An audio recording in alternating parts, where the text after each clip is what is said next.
আসসালামু আলাইকুম গাইস, চলে আসলাম গাইবান্ধা। এই আমার এক কাকুর সঙ্গে কথা বলবো। কাকু আসসালামু আলাইকুম, ভালো আছেন? একটু খারাপ হবে, একটু কষ্ট করে না খারাপ হন দেখি না। এই জায়গাটার নাম কি? আশাপাড়া গাইবান্ধা। এই যে কাকুর ওই পাশে এই যে চর দেখলেন, খুব দরিদ্র এলাকায় এই এলাকাটা, বন্যা আসলে আর কি এই এলাকাটা ডুবে যায় গাইস। তে আমার এই কাকু কি আপনার ওই পাশে জায়গা আছে? এই পাশে জায়গা বাড়ি ভিটে মনে আছে। বাড়ি ভিটা আছে, তো ওই পাশে কি থাকেন না? কারণ মনে হয় ওই পাশে থাকেনি বন্যার কারণে, বন্যা ওঠে না ভাই ওখানে আমি এই পাশে এসে বাড়ি করছে। এই পাশে মানে আপনি কি জায়গায় বাড়ি, জায়গা কিনে বাড়ি করছি, জায়গা কিনে বাড়ি করছে? আর ওই পাশে জায়গা ওটা চরের মধ্যে পানি নদীর মধ্যে পড়ে রয়েছে। নদীর মধ্যে পড়ে গেছে। তাহলে গাইস আমাদের এই যে কাকু দেখেন কত কষ্টে ওই পাশে বসত বাড়ি করে ওই বসত বাড়ি ভেঙে নদীর মধ্যে চলে গেছে। আবার এই পাশে এসে আবার সে জায়গা জমি কিনে এই পাশে বাড়ি করছে। কাকু অনেক কষ্টে আছে। তে কাকু এখন কি বর্তমানে আপনার তো অনেক কষ্ট লাগে যে নদীর মধ্যে জায়গা জমি গেছে, এই জায়গাগুলো হ্যাঁ, কষ্ট লাগে না? তে আমাদের দেশের সরকারের দরিদ্র এলাকাতে এরকম অসহায় লোকের পাশে তো অবশ্যই দাঁড়ানোর দরকার, তাই না?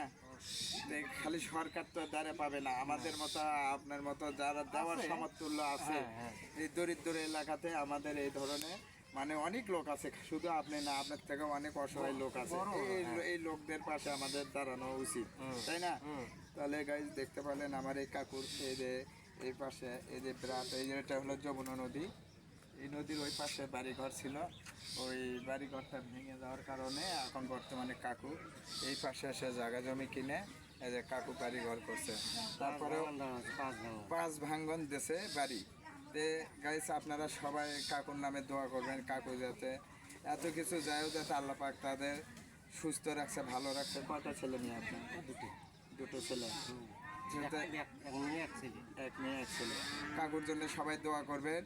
আর এরকম অসহায় লোকের পাশে আমাদের সবাইকে থাকতে হবে, আমাদের সরকারের এই দিকে চোখ দিতে হবে। এই দরিদ্র এলাকাতে যাতে অনেক অসহায় লোক রয়েছে, এই লোকদের পাশে সবাইকে থাকতে হবে।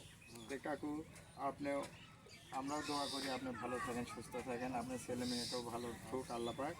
তো এই বলে আমি শেষ করছি। আপনি মানুষের নামে দোয়া করেন, আপনার মতো অসহায় অনেক লোক আছে, অবশ্যই আপনার থেকে অনেক গরিব লোক আছে। অবশ্যই এই নিয়ে যা করে আল্লাহ পাক ভালোই করে, কারো খারাপের জন্য কিছু করে না, যা করে আমাদের মঙ্গলের জন্য করে। এতে আমাদের মন খারাপ করতে হবে না, এরপরে ভালো মন্দ আমাদের পাশে থাকতে হবে। তো গাইস দেখতে পেলেন। তো এই বলে আমার ভিডিও আমি শেষ করছি। আপনারা সবাই এই ধরনের গরিব মানুষের পাশে, অসহায় লোকের, দরিদ্র এলাকার লোকদের পাশাপাশি আমরা থাকি, তাহলে নিজেকেও ভালো লাগবে। আর এই জিনিসগুলো, এই বিষয়গুলো আমাদের সরকারও দেখতে হবে। আমাদের দেশে অনেক বড় বড় ধনী লোক আছে, তারাও অনেকে দান খয়রাত করে। তো এরকম বিশেষ করে দরিদ্র এলাকাতে এরকম দান খয়রাত কিংবা এক ধরনের ভালো মানে রাখার জন্য মানে ভালো কিছু দিলে মন চলে, মানে এইরকম এলাকায় দরিদ্র এলাকাতে দান খয়রাত করা উচিত। এই গাইস আমার আরও সুন্দর সুন্দর ভিডিও যাতে আমি আপনাদেরকে দেখাতে পারি গাইস, এই বলে আমার ভিডিও আমি শেষ করছি। সবাই সুস্থ থাকেন, ভালো থাকে। আর আমার কথাতে যদি কেউ যদি কোনো মনে কষ্ট পান, ছোটো ভাই হিসেবে আমাকে মাফ করে দিন, আমার থেকে দিবেন। এই বলে আমার ভিডিও শেষ করছি। আল্লাহ হাফেজ।